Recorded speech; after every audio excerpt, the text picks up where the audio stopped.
Shalom Bapak Ibu Guru, tim penguji ujian praktik agama Kristen Protestan. Perkenalkan, nama saya Timothy Hosea dari kelas 12 absen 37. Dan pada kesempatan kali ini, saya akan melakukan khotbah dengan tema pelanggaran HAM yang berjudul Hukum Kasih. Sebelum kita memulai, mari kita bersatu di dalam doa. Ya Tuhan, kami datang ke hadirat-Mu pada malam hari ini Tuhan. Sebentar lagi kami akan melakukan ibadah Tuhan. Kami mengucap syukur karena masih diberikan kesempatan dan tubuh yang sehat, sehingga kami masih bisa beribadah. Berdoalah ibadah ini agar dapat berjalan lancar dari awal, pertengahan hingga akhir nanti Tuhan.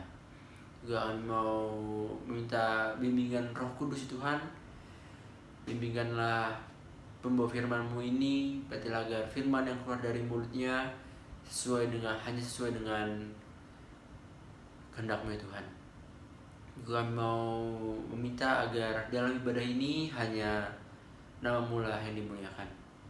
Dalam nama Tuhan Yesus kami berdoa dan mengucap syukur. Amin. Hari ini kita akan membahas tentang hukum kasih. Hukum yang hampir semua orang Kristen di seluruh penjuru dunia ini tahu. Seharusnya tahu ya, yang bukan KTP doang.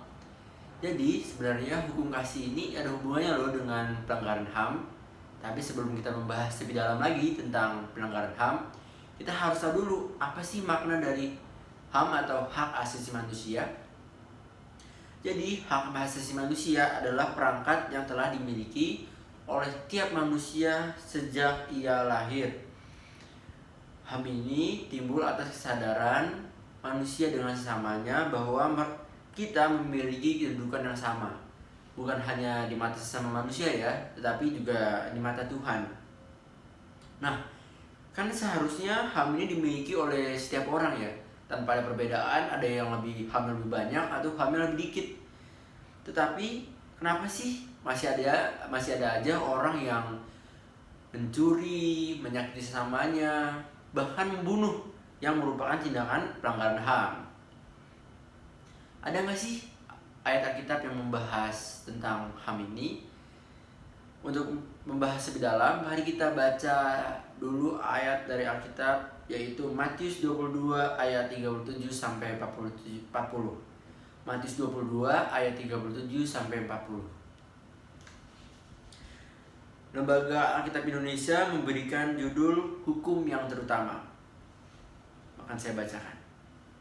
Jawab Yesus kepadanya, "Kasihilah Tuhan Allahmu dengan segenap hatimu dan dengan segenap jiwamu dan dengan segenap akal budimu. Itulah hukum yang terutama dan yang pertama. Dan hukum yang kedua yang sama dengan itu ialah kasihilah sesamamu manusia seperti dirimu sendiri. Pada kedua hukum inilah tergantung seluruh hukum Taurat dan kitab para nabi." Saya ulangi sekali lagi ya, karena ayatnya singkat. Jawab Yesus kepadanya, "Kasihilah Tuhan Allahmu dengan segenap hatimu dan dengan segenap jiwamu dan dengan segenap akal budimu. Itulah hukum yang terutama dan yang pertama. Dan hukum yang kedua yang sama dengan itu ialah kasihilah sesamamu manusia seperti dirimu sendiri. Pada kedua hukum inilah tergantung seluruh hukum Taurat dan kitab para nabi." Jadi ayat ini sebenarnya menceritakan, kalau misalnya dibaca ke perikop-perikop sebelumnya untuk mengetahui kenapa sih konteksnya, kenapa sih Tuhan tiba-tiba membicarakan tentang hukum kasih ini. Jadi ceritakan ada orang Farisi yang bertanya kepada Yesus. Sebenarnya tujuan orang Farisi ini adalah untuk menguji Yesus, karena seperti yang kita ketahui, di Perjanjian Lama sudah ada 10 hukum Taurat dan banyak sekali hukum-hukum lainnya di Perjanjian Lama itu. Dan dia ingin menguji Yesus, apa sih sebenarnya, ada nggak sih satu hukum utama yang harus dilakukan kita sebagai umat Kristen? Kalau dipikir-pikir secara logika ya, seharusnya kita sebagai manusia menjawab tentang hukum yang akan menguntungkan diri sendiri. Tetapi Tuhan Yesus tidak menjawab demikian. Tuhan Yesus malah menjawab dengan hukum kasih, yaitu untuk mengasihi Allahmu dan untuk mengasihi sesama manusia seperti mengasihi dirimu sendiri. artinya memperlakukan orang lain seperti kamu ingin memperlakukan dirimu sendiri. Ini menunjukkan bahwa kita sebagai umat Kristen, tugas utama umat Kristen adalah untuk mengasihi Allah dan sesama manusia, bukannya malah menyakiti, mencuri, dan membunuh yang adalah merupakan pelanggaran HAM. Puji Tuhan ya sih, saat ini hak asasi manusia sudah mulai ditegakkan daripada zaman dahulu kala yang dimana ada pembunuhan, penjajahan, pencurian, dan semuanya legal. Maksudnya belum diatur dengan hukum dengan sanksi yang tegas. Saat ini orang-orang sudah mulai sadar akan pentingnya hak asasi manusia. Sekarang sudah mulai banyak ada hukum-hukum yang mengatur tentang hak asasi manusia dan melindungi hak-hak manusia. Sudah mulai ada organisasi-organisasi yang bertujuan untuk melindungi hak-hak asasi manusia. Contohnya ada Komnas HAM, ada yang melindungi anak, melindungi perempuan, dan sebagainya. Terus sekarang ini yang unik adalah banyak orang yang mulai melakukan gerakan-gerakan atau movement dari seluruh penjuru dunia untuk menegakkan HAM dan ketidakadilan. Contohnya Munir, yang ada sebuah aktivis HAM yang dibunuh, ada seorang aktivis HAM yang dibunuh. Dan yang baru-baru ini yang menarik juga untuk kita bahas adalah kasus tentang Black Lives Matter atau BLM. Adalah gerakan yang dilakukan seluruh penjuru dunia yang ramai sekali di sosial media untuk menegakkan toleransi dan menghilangkan kasus pelanggaran HAM yang diterima oleh orang berkulit hitam.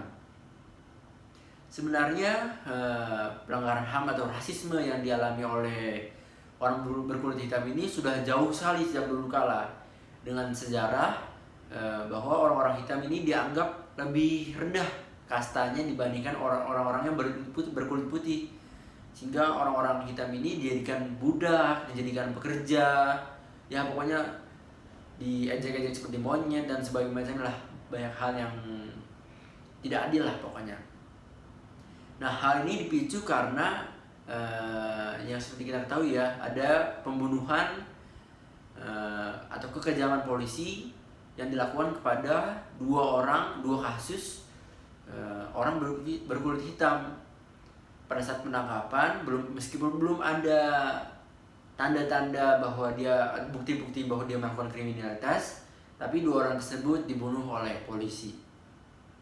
Lantas saja semua orang di seluruh dunia mulai, karena kasus ini the power of social media ya, kalau misalnya ada ketidakadilan bisa juga jadi dimasukin ke sosial media.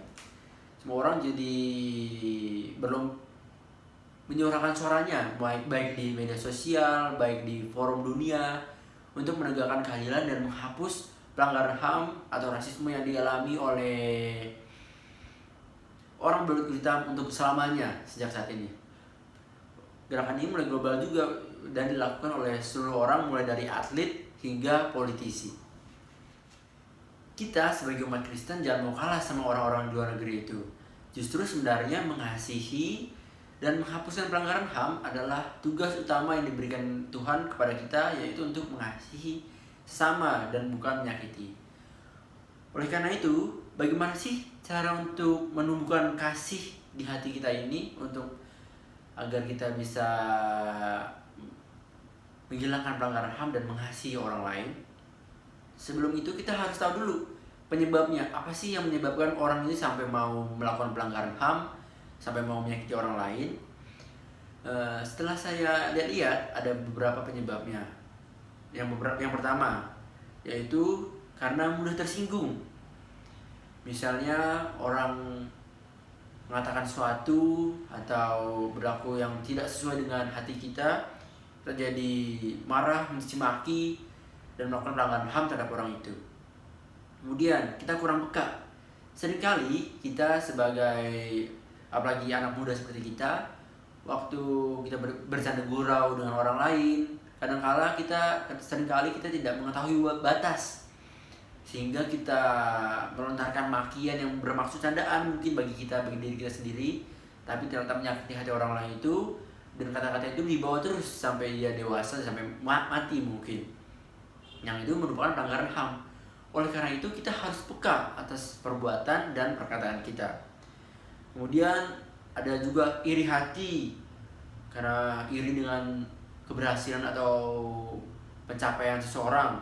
Kemudian benci, biasanya kita bila diberikan kebencian, kita membalas dengan kebencian. Salah satu pepatah yang populer adalah eye for an eye, benci dibalas dengan benci. Itu sangat tidak baik. Tuhan Yesus mengajarkan untuk membalas kebencian dengan kasih, not fight but love. Dan dengan cara itu kita bukannya menambah musuh, malah menambah teman.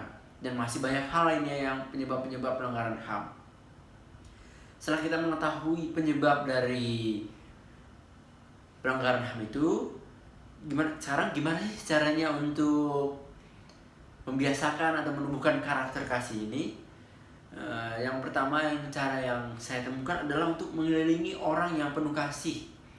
Orang-orang yang penuh kasih itu bisa siapa saja, bisa keluarga, bisa teman, dan biasanya itu kita masuk dalam komunitas-komunitas di gereja atau komunitas-komunitas Kristen lainnya, karena kita sama-sama orang yang diajarkan sejak kecil untuk mengasihi. Oleh karena itu kita sama-sama bertumbuh dalam iman dan sama-sama saling mengasihi satu sama lain.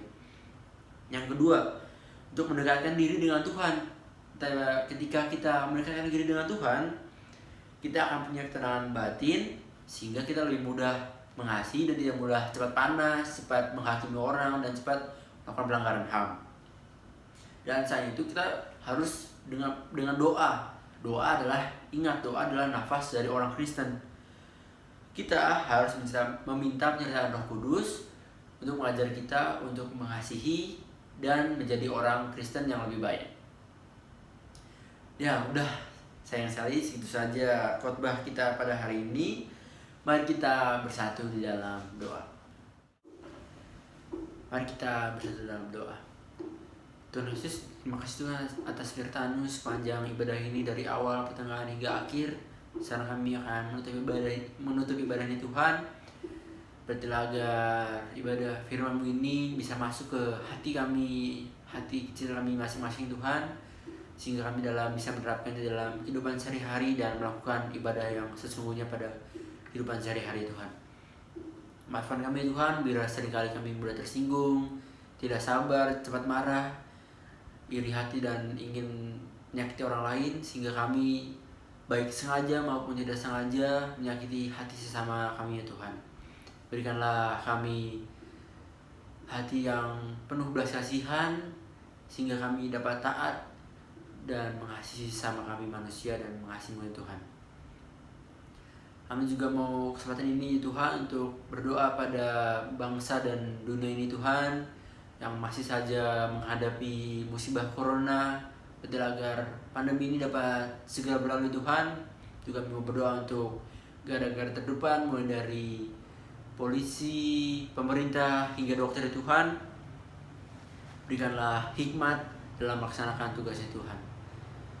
Juga kami mengucap syukur karena telah diberikan vaksin, sehingga berkatilah tangan-tangan yang mengurusnya sehingga pandemi ini dapat segera berakhir Tuhan. Kami juga mau berdoa untuk guru-guru kami. Berikanlah kesehatan pada guru-guru kami yang telah membimbing kami dan mengajar kami, agar sehat selalu Tuhan dan selalu dekat padamu Tuhan. Juga kami mau berdoa untuk anak-anak kelas 12 dari semua anak kelas 11 Tuhan, yang sekarang ini sedang berjuang untuk menggapai cita-citanya untuk mengejar perguruan tinggi Tuhan. Berkatilah, berikanlah hikmat dan kepandaian agar bisa sampai masuk ke perguruan tinggi sesuai dengan kehendak-Mu. Terima kasih Tuhan, dalam nama Tuhan Yesus kami berdoa dan mengucap syukur. Amin.